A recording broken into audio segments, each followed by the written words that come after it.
comfort and encouragement to carry on. These are the takeaways today.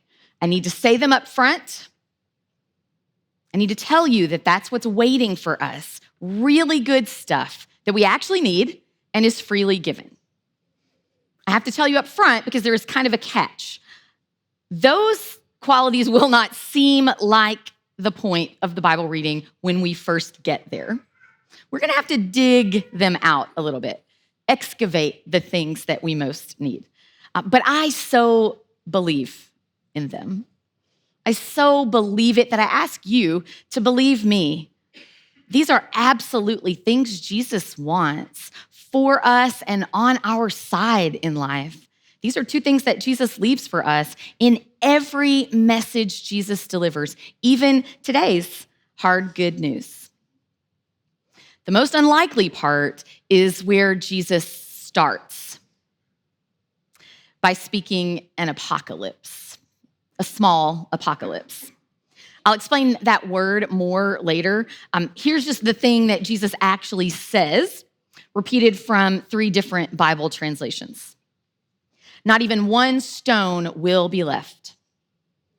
All that you see now will be thrown down and demolished. There's not a stone in the works that's not going to end up in rubble. Those are his words. As Jesus walks away from the temple courts where he's just seen a poor widow give up the only 2 coins she has to live on. He was talking about this whole vast, amazing place where he was, the temple in Jerusalem. On the day that he predicted its ruin, it really was a first-rate tourist attraction of the ancient world. People came from all over just to see the scope and the size of this thing, the architecture and the outfitting. This was actually the second temple built on the same site. The first one built by King David's son Solomon, but then that one was sacked and destroyed by the Babylonians somewhere in the Old Testament. And the rebuilding of an even bigger and better temple, this, let's say, permanent, unassailable, Titanic-level temple, that had just happened recently. That came about due to King Herod of Judea. Yep, that King Herod, that same one who also tried to trick the Magi into giving up the baby Jesus, who also directed the killing of all male Jewish toddlers who might have been the baby Jesus. Construction on this particular temple began a few decades before Jesus was born, but the construction period lasted 46 years. So this thing was a totally modern marvel on the day Jesus and his friends walked out of it, a wonder of the man-made world. And Jesus very calmly says, this won't last. So we pick up our reading, Mark chapter 13. As Jesus left the temple, one of his disciples said to him, "Teacher, look, what awesome stones and buildings." And Jesus responded, "Do you see these enormous buildings? Not even one stone will be left upon another. All will be demolished." Later, Jesus was sitting on the Mount of Olives across from the temple when Peter, James, John, and Andrew asked him privately, "Tell us, when will these things happen? What sign will show that all these things are about to come to an end?" Jesus said, "Watch out that no one deceives you. Many people will come in my name, saying I'm the one, and they will deceive many people. When you hear of wars and reports of wars, don't be alarmed. These things must happen, but this isn't the end yet. Nations and kingdoms will fight against each other. There will be earthquakes and famines in all sorts of places. These things are just the beginning of the sufferings associated with the end." Okay, I know. That's not a great start. It does not sound good so far. Very not uplifting, very doomy gloomy. And maybe if you're of a certain age, that just felt a little too much like the opening of the Left Behind series. But I promise you, that is not where I'm going. There are no end times prophecies here today. That is not the meaning that I make from this text, which scholars call the little apocalypse. That word little is needed to differentiate where we are, Mark 13, Jesus' words, from John's big vision in a dream, which is known as the bigger apocalypse and becomes the book of Revelation. So here, we just have to understand a little bit more about the kind of writing this is in order to take it in differently. Mark 13, in fact, is not a bad introduction to the very big idea of apocalyptic literature. It is part of the Bible that could probably use a little more explanation. It appears in many, many sacred texts, and we don't maybe explain it enough. It's a very unique form of writing, like poems or stage plays. It's a long-held tradition that predates Jesus, one that Mark was using to make a point. And it gets a whole lot less scary if we know why it exists and what it's supposed to do in and among and for people. So when you hear the word apocalypse now, you tend to think the end of the world. That's kind of what we've been trained to think. We use apocalypse to mean a complete catastrophe. But apocalypse then meant something different. When Mark was writing this gospel, the Greek word he used, apokalypsis, literally meant an uncovering. It meant to uncover like pulling the lid off of a pot.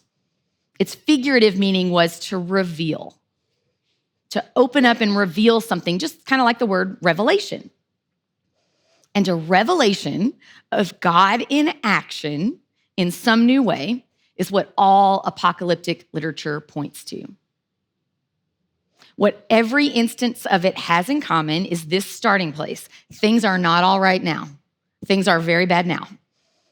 But God is still here. That's just a key feature of the genre. The person speaking it or writing it or recording it is believing that the God who sees and hears what's wrong will someday make the wrongs right. And here's how that pattern repeated itself throughout the Old Testament. Kings would rise and kings would fall. Aggressive, brutal neighbors would overrun the smaller nation of Israel. Hebrew people would be plundered or scattered or taken into exile. And then a prophet would describe the actual horrible events of the day, the time they were living, in the starkest, worst, most vivid language. And that prophet would remind himself, all the people, and the one they prayed to, this basic storyline. We were once slaves in Egypt. We were oppressed and saw no way out. We wandered in the desert for generations. We were freed but suffering, and you were there all the time, God. Now we face, insert current apocalypse, but we know this will not be forever. You are with us just as you were before. You will deliver us again. You will take care of us once more as you have before. We have not yet seen what you're about to do, God, but we believe you will act. We believe there will be a revealing of God at work in the world that will change this mess we're currently living. Part of the revelation in an apocalypse always involves the divine made known or made seen in some fresh way. A biblical apocalypse also means the uncovering or revealing of a cosmic mystery, something so big people have a hard time wrapping our heads around it. It's the disclosure of some supernatural event, truth, presence, previously unknown. So just to recap, the language of apocalypse only existed because something is already very wrong in the world. It's a way that people have expressed pain and hope, both of them completely real. It hurts today, and it's going to keep hurting for a while, apocalyptic literature says, but there will come a tomorrow. There always has been, and there always will be a tomorrow. This tradition developed because people needed help to make sense of the world they were in, to make sense of the suffering around them. When everything else felt too big to overcome, they just went to a cosmic fix, the belief that things will be righted again by some ultimate cosmic means. So the end in an apocalypse is the moment God intervenes. Jesus saying, these are the sufferings associated with the end is not Jesus predicting the end of the world. Because the end of this is not the end of everything. The end of this is the time when something new about the divine is made plain, is revealed. In fact, Jesus is sort of saying the opposite of the end of the world. Because look, the sky is always falling somewhere. It is dire and it's catastrophic when it's our sky, because that's all we get to experience is our own life. That's the sky that presses down on us. But wars and reports of wars are constant in human history. Earthquakes and famines, these are always happening. They were happening on the one day that Jesus walked out of a gilded gold temple, and they were happening on the day that Mark sat down to add to his gospel account. Wars and famines, earthquakes and human tragedies, they were real in Jerusalem when Jesus said, "Not one rock will stand." They were still real decades later, as Mark was writing in the same decade that a Jewish revolt was brewing. Very soon after this gospel gets written, maybe as it's being written, a Jewish-Roman war would lead to the exact destruction Jesus saw coming. That same temple, destroyed never to regain the same splendor it had, not even to this present day. So one more time, Jesus' message, the end of this isn't the end of everything. It may well be the worst thing we can see coming.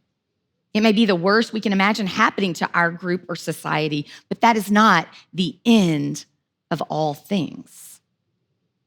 It will necessarily bring about a change in things. And on the topic of end days, it just seems relevant to say, even Jesus didn't know when the last days are. As he keeps talking to those four who've approached him privately, in this same passage, just a few verses down, Jesus says, "Heaven and earth will pass away, but my words certainly will not pass away. For nobody knows when the day or hour will come, not the angels in heaven and not the Son. Only the Father knows. So just watch out. Stay alert." What I hear there is that the end of all times, the end of the world, is not worth predicting.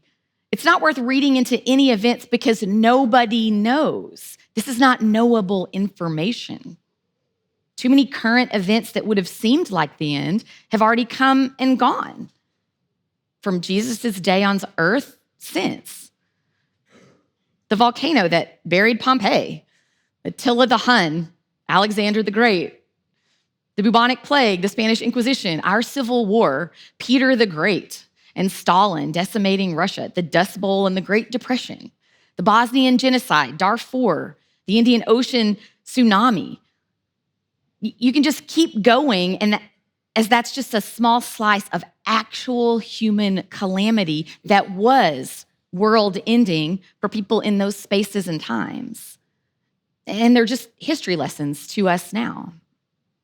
We are always thinking our thing, whatever is the current thing, is the worst thing, the final thing. Here's the sign of the end of times. But it's most true to say people are always at war somewhere. Someone is always trying to deceive in Jesus' name. That's never not been true. The main thing that changes is who experiences the pain. Collectively, we have been here before, and we will be here again. Because human beings can't bypass actual bad experiences just by saying God saves, right? It doesn't actually get better if we post on our timeline, God is in control. We still have to hurt when it's our turn. And sometimes it's our turn. But good news, there is a history for us left by other faithful people, of hurting out loud. We get to do that. When it feels really bad and we don't really know how to put back together something that's broken, God lets God's people hurt out loud. And words of apocalypse remind us that the very worst losses we can imagine as a group are not the end. They're only an ending. They may be the ending, but they're only an ending. I think that's the point Jesus is making when he speaks an apocalypse. Losing the temple was an inconceivable future to a faithful Jew on that day. How would they go on without this thing that had taken so long to come to fruition? This thing they clearly needed. It's a physical sign and the center of who they are. How could they organize or maintain? How would they ever thrive without this system around them? It can't crumble because they can't crumble. That's how the thinking would go. But Jesus says, this isn't permanent, friends. This never has been permanent. This amazing structure, all these stones and buildings, they are part of a world that passes away in parts all the time. Something is always passing away. In fact, the whole world can and will eventually pass away. And in every ending that comes, I am permanent for you, my friends. That's what Jesus was saying to those four. I am permanent, despite all that is not. The comfort Jesus offers is that he isn't leaving. Even the people right in front of him, whom he won't be with physically pretty soon. Not much longer does he have with them, but he's not leaving them. Not really. Because his words, they will certainly not pass away. His lived experiences with them will last as long as these people do, and his lessons will last a lot longer than that. The spirit that he calls down, the spirit of love and connection,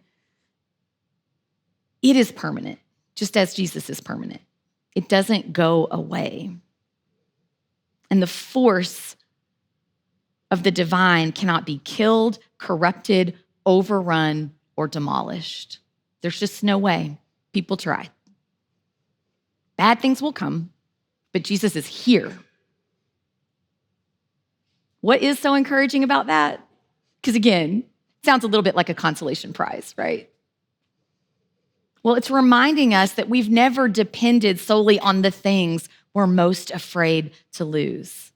No, nobody wanted to be without a temple. But did it destroy the faith? No. Also, no.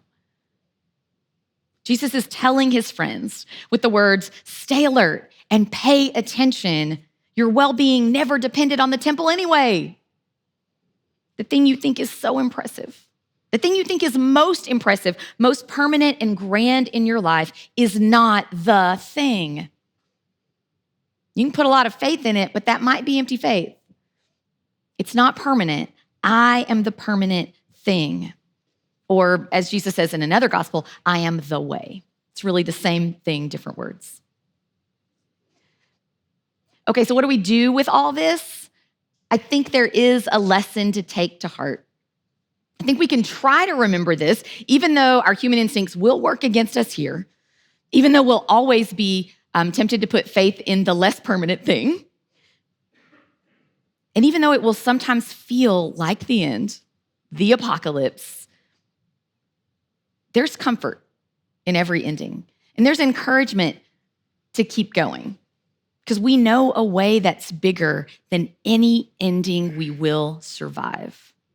If the broken state of the world around you cries out for mercy and compassion, you can go be those qualities for somebody. If it cries to you for justness, you can go do acts of justice one person at a time. You just have to keep going, friends. On a long walk without maybe a clear destination, but you take every consolation you can gather up and carry with you in the walking. You get a lovey, you put on a backpack, you invite as many friends as you can to hold hands, and you keep going. Because the end of this thing will never be the end of everything.